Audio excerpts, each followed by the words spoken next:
मृत्यु के बाद कोई व्यक्ति आपको सपने में बार बार दिखता है तो आपको क्या करना चाहिए। नमस्कार दोस्तों, आप सुन रहे हैं सुंदर मोटिवेशनल एक और नई कहानी के साथ।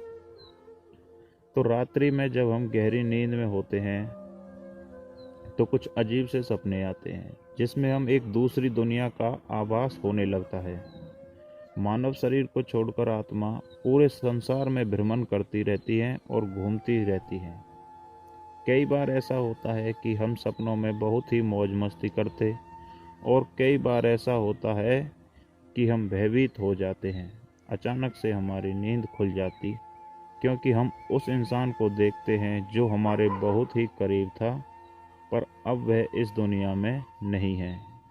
और कई बार जिंदा लोगों को भी मरा हुआ देखते।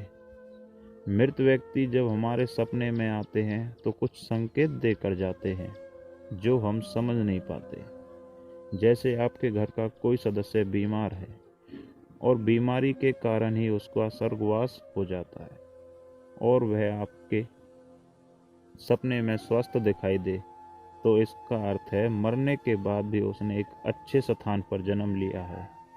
आप उनके बारे में सोचकर खुद को तकलीफ ना दें। और उसी तरह यदि आपका किसी स्वस्थ व्यक्ति का स्वर्गवास हो जाता और वह आपको सपने में बीमार दिखाई दे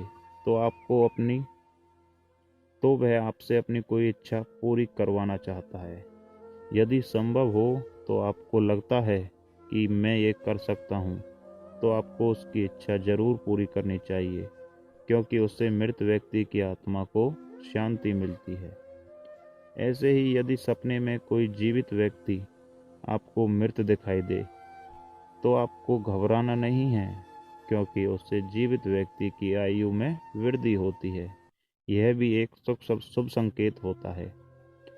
कई बार आपने देखा होगा कि आपके परिवार का कोई व्यक्ति जिसका स्वर्गवास हो गया हो और वह आपके सपने में आता है, लेकिन वह कुछ बोलता नहीं है। इससे आपको समझ जाना चाहिए कि या तो आपने कोई गलती करी है या फिर आप कोई कार्य करने जा रहे हैं वह सोच समझ कर करें। ऐसे ही कोई मृत व्यक्ति आपको सपने में आकर आशीर्वाद दे और कुछ बोले नहीं, तो यह भी एक शुभ संकेत है, क्योंकि आप जो कार्य करने जा रहे हैं उसमें आपको जरूर सफलता मिलेगी। यदि आपके परिवार का मृत परिजन आपको आकाश में या कहीं और दिखाई दे, तो इससे आपको समझ जाना चाहिए कि उनकी आत्मा को मोक्ष की प्राप्ति हो चुकी है। और कोई आपके परिवार का मृत परिजन आपके सपने में आपके घर के आसपास ही दिखता है, तो आपको समझ जाना चाहिए कि वह व्यक्ति आज भी आपके परिवार के साथ रहना चाहता है। ऐसे में आपको रोजाना गाय को 2 रोटी खिलानी चाहिए और अमावस्या के दिन पितरों को भोग लगाना चाहिए। ऐसा करने से पितरों के आशीर्वाद से आपके घर में सुख समृद्धि हमेशा बनी रहेगी। धन्यवाद।